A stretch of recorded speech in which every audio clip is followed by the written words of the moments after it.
And hey, look, I know we've all seen the movies. The robots take over the world and, well, it's not much of a leap. How difficult, honestly, would it be to replace a radio announcer? I mean, just insert some data, put like one of those slightly robotic-sounding voices, although they're improving all the time. Honestly, this may be the last generation of actual live radio announcers. We're being replaced by robots, but hey, maybe that's not a bad thing. Maybe we'll have more intelligent, more engaging radio. Joining us in the studio, the head of digital media here at Rhema, Justin Smith. Justin, good news if all radio announcers are replaced by robots. What do you think?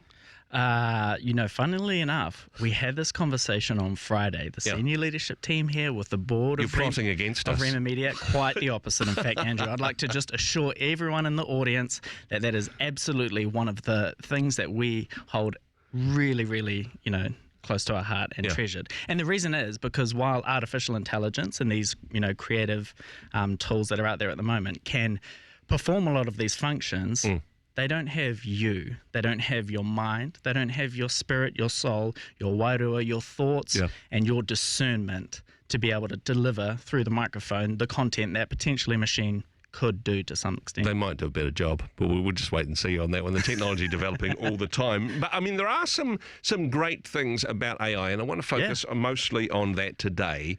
But honestly, even for somebody like you that lives in this digital media space, it is a little bit freaky what AI can do already. It's only going to get more and more, I don't know, slightly strange, slightly... it's tough to navigate and is confronting for a lot of industries right now. And I think it's important first to define what artificial intelligence is, because again, pointing back to the conversation we're having on Friday afternoon, artificial intelligence is such a buzzword right now. It's getting, slapped as a label onto a lot of things that aren't actually artificial intelligence. And so what we're talking about is the upper echelon of systems or tools that have machine learning. You just feed it data and it has the ability to interpret and make decisions for itself. Things that are natural language processing, you can communicate with it in natural, human terms and language. And that is the accessibility thing that effectively hasn't existed until ChatGPT was released. Artificial intelligence has been around a long time before that, though. It's just very hard to communicate with. That's sort of like Siri and that sort of stuff. Exactly. Siri understands what we want, sometimes in an annoying way, always with an annoying accent. And if it's my smart speaker at home, sometimes not at all. That's absolutely not the song that I meant to play. And the third component is computer, vision. It being able to actually see and interpret what it's looking at and then churn out on the opposite end. So some of the concerns are absolutely true. And in the last 5 days especially, we've seen this release of some incredible video AI-based tools that has really rattled some of those creative industries. However, this isn't the first time that industries have been completely disrupted by technology. And of course, everyone's speculating as to how these different things will be impacted. Photography is a prime example, in fact. So originally photography based on, celluloid film that you had to expose to light, and there's a beautiful artistry in that process. Digital photography came and replaced a huge amount of that filmmaking. The art of photography was still, the same. Then Photoshop came along and all of a sudden we're looking at everything we see on the internet going, hey, hold on a second, those pixels look like they've been altered. There's something fishy going on here. But, inevitably in the long run, we land in a place where there's huge opportunity for a lot of those photographers, editors, to pivot into these new industries just in a slightly different way. The same, I am absolutely sure, will be of, these creative industries that we have now that are being disrupted with some of the potentials of this incredible technology. And it'll perhaps just be two things. One, the people who can pivot from, hey, look, I've studied videography, cinematography for years, and now there's a tool that can just bang out what might take me a long time to actually create this content. If I'm working for clients and they have the option of going to a website, paying a subscription fee, bunging in a sentence of what I want and getting it, and it costs me a third of the price and is perhaps 20% less in quality, I'm going to go with that option at the expense of someone on the other end. I mean, this is what we had.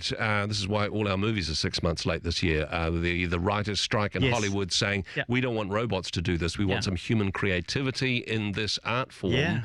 We can put some fences and we can put some protections in place about how far we want to go. I mean, that's a good conversation. Yeah, and that's absolutely where the conversation needs to happen next. And as with all of these things, you know, the advancements are happening faster than, you know, legislation and the bureaucratic nature of how long it takes to actually roll out these fences takes. So, you know, that's going to be a constant struggle, something that's happened in so many of these, you know, fields and technology for years and years and years now. But the opportunities are so exciting and fantastic. We've just been speaking about these creative industries. Yeah. There is so much behind the scenes that we don't understand or appreciate, that artificial intelligence, under those 3 core tenets that I was explaining earlier, have the ability to have incredible impact. And some of the most exciting ones are the ones that really help, you know, humanity around the world. Farming and agriculture. And being prudent, pragmatic, efficient, and much better stewards of resources in the agricultural world. Artificial intelligence is having an incredible impact in that space. And, you know, potentially at the expense of some human laborers, but really to the benefit of the whenua to which, you know, a lot of those farmers are caring for, and the product that they're able to produce. And, you know, that's a massive box tick across the board for an industry that has so many challenges in a technological world. Medical. Goodness me, the amount of incredible applications that artificial intelligence has in medicine, an industry that is so often spoken of as being understaffed with nurses and specialists, and this is a fantastic You're starting space. to freak me out a little bit on this one. Robotic doctors diagnosing conditions. I don't know, maybe I'm old school, but I'm a little bit like, Is this a bridge too far? Maybe I'm not as comfortable with that one. No, and you're right to not be comfortable because it's not known. But let me give you an analogy that I think still holds true, that I have been touting since ChatGPT was released. ChatGPT, as you know, the text processing interface for artificial intelligence, is to the typewriter what the calculator was to an abacus. Okay. Right? Leaps and bounds ahead in terms of your ability to perform a particular function.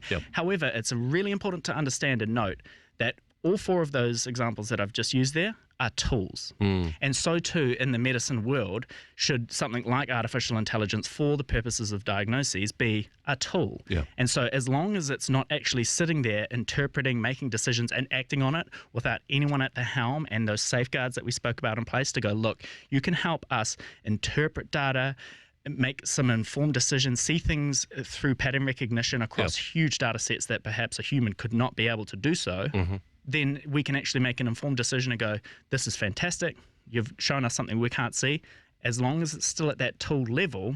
Medical professionals can get on with the clinical care rather than getting stuck, you know, behind the scenes, as it were. No, very good stuff. And so, you know, those are some really amazing, exciting areas that have the potential to completely change and overhaul, like I say, humanity worldwide. And especially you think of, you know, third world countries, places that lack access to basic healthcare, let alone these, you know, areas of advanced medicine and agriculture. You're looking at a really, you know, massive uplift in the quality of life for everyone around the world. No, it's a very exciting, brave new world in which we live. Still, I mean, there are some dark sides to it. And, you know, we've seen some examples this week where, you know, let's take this person's face and put it on to this person who's doing something inappropriate, or let's create some fake news clips and all those sorts of things. But I suppose let's go into the future with our eyes wide open and see the tools for what they are. Justin, appreciate the work that you do in this space. Thanks very much for joining us. Anytime. Thanks for joining us on Rhema. Now, if you found value in today's content, hit that like button. And if you haven't already, consider subscribing to our channel with the subscribe button. This really helps us to continue to produce more quality content for you. And hey, if you'd like to stay updated and never miss any of our future videos, ring that notification bell as well. Don't forget to follow us on our other socials, which are in the description below. And until then, stay tuned.